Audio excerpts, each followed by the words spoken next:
Pinagliwanag ang iconic clock tower sa pamamagitan ng 3D mapping at may kasama pang fireworks display.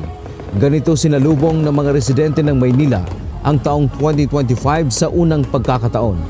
Nagsama-sama ang ilang lokal na opisyal sa kartilya ng Katipunan Grounds malapit sa City Hall para sa New Year countdown.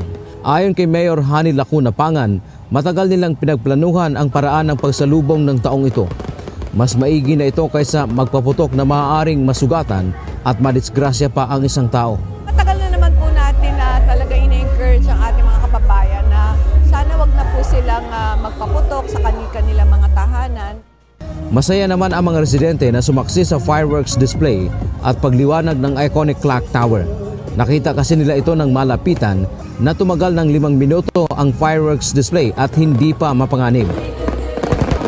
Pagpaputok po kasi marami ang na-aksidente, like putulan ng daliri yung fireworks, wala naman pong ano. Mas safe siya. Masaya sir kasi kahit nasa Saudi yung jowa ko, parehas kaming nanood, sabay kaming nanood kasi video call ko siya. Samantala, ang mas maraming tao kasama ang taga-probinsya ay sa Luneta Park sinalubong ang 2025.